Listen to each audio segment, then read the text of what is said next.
చూద్దాం. పశ్చిమాసియాలో యుద్ధం ఆగింది. ట్రంప్ ప్రకటించిన కాల్పుల విరమణ ఒప్పందానికి ఇరాన్, ఇజ్రాయెల్ అంగీకరించాయి. ఇప్పటికే ఇరాన్ కాల్పుల విరమణను మొదలుపెట్టగా సీజ్ ఫైర్ ను తాము అంగీకరిస్తున్నట్లు ఇజ్రాయెల్ ప్రకటించింది. దీనిపై ఇజ్రాయెల్ ప్రధాని నెతన్యాహు కార్యాలయం అధికారిక ప్రకటన విడుదల చేసింది.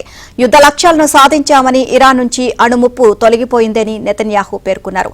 ఇందుకు సహకరించిన అమెరికా అధ్యక్షుడు డొనాల్డ్ ట్రంప్నకు కృతజ్ఞతలు తెలియజేశారు. కానీ ఇరుపక్షాలు కట్టుబడి ఉంటేనే ఈ ఒప్పందం అమలవుతుందని పేర్కొన్నారు.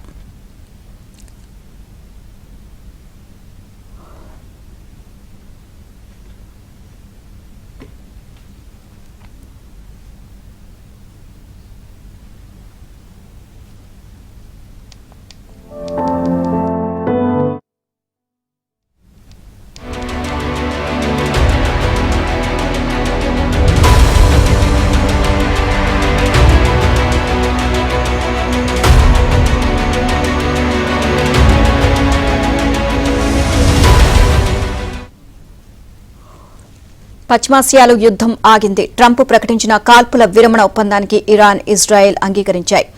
ఇప్పటికే ఇరాన్ కాల్పుల విరమణను మొదలుపెట్టగా సీజ్ ఫైర్ ను తాము అంగీకరిస్తున్నట్లు ఇజ్రాయెల్ ప్రకటించింది. దీనిపై ఇజ్రాయెల్ ప్రధాని నెతన్యాహు కార్యాలయం అధికారిక ప్రకటన విడుదల చేసింది.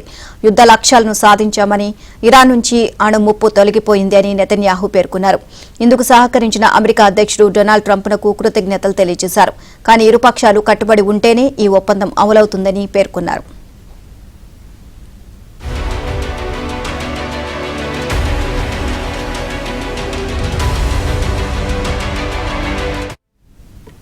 ఓవరాల్ ఇదే అంశానికి సంబంధించి మరిన్ని అప్డేట్స్ మా ఢిల్లీ బ్యూరో చీఫ్ కృష్ణ నాయుడు తెలుసుకుందాం. కృష్ణ, నీలిమ, మధ్య ప్రాచ్యాన్ని కుదిపేసినటువంటి 12 రోజుల యుద్ధాన్ని ముగించడానికి అమెరికా అధ్యక్షుడు డొనాల్డ్ ట్రంప్ చేసినటువంటి కాల్పుల విరమణ ప్రతిపాదనను అంగీకరించడానికి ఇరాన్, అదేవిధంగా ఇజ్రాయెల్ కూడా అంగీకరించాయి. యూదు రాష్ట్రం అయినటువంటి ఇజ్రాయెల్, అదేవిధంగా ఇస్లామిక్ రాష్ట్రం అయినటువంటి ఇరాన్, ఈ రెండు కూడా ఒకదానికొకటి క్షిపణుల దాడి తర్వాత ఈ ఒప్పందానికి ఆమోదం లభించింది. ఇజ్రాయెల్ దాడుల్లో ఒక అణు శాస్త్రవేత్తతో సహా 9 మంది ఇరానియన్లు మరణించారన్నది ఇరాన్ కు సంబంధించినటువంటి ప్రభుత్వ మీడియా ఒక ప్రకటనలో పేర్కొంది. ఇక ఇజ్రాయెల్లోని బీర్ షహాలో ఇరాన్ క్షిపణి దాడి ఒక నివాస సముదాయం పైన పడిన తర్వాత అక్కడ 7 మరణించారు. అయితే ఈ రోజు స్థానిక సమయం ప్రకారం ఉదయం 7:30 గంటలకు కాల్పుల విరమణ అమల్లోకి వచ్చిందంటూ ఇరాన్ ప్రభుత్వ టెలివిజన్ పేర్కొంది. అయితే ట్రంప్ ప్రకటన తర్వాత ఇరాన్ అధికారులు దీనిపైన మొదట ఎటువంటి వ్యాఖ్యలు చేయలేదు. ఆ తర్వాత కొన్ని గంటల తర్వాత ఇరాన్ దౌత్యవేత్తలు ఈ యొక్క వైమానిక దాడులను ఆపడానికి సిద్ధంగా ఉన్నామంటూ ప్రకటన చేశారు. ప్రస్తుతానికైతే కాల్పుల విరమణ లేదా సైనిక కార్యకలాపాల విరమణ పైన ఎటువంటి ఒప్పందం అయితే లేదు. అయితే ఇజ్రాయెల్ తమ ప్రజల పైన ఏదైతే ఇజ్రాయెల్ తన చట్ట విరుద్ధమైనటువంటి దురాక్రమణను ఆపితే ఆ తర్వాత మా ప్రతిస్పందనను తెలుపుతామంటూ విదేశాంగ శాఖ మంత్రి, ఇరాన్ విదేశాంగ శాఖ మంత్రి అబ్బాస్ అరక్కి ఎక్స్ లో తెలిపారు. మా సైనిక కార్యకలాపాల విరమణ తుది నిర్ణయం తర్వాతనే తీసుకోబడుతుంది కూడా ఆయన చెప్పడం జరిగింది.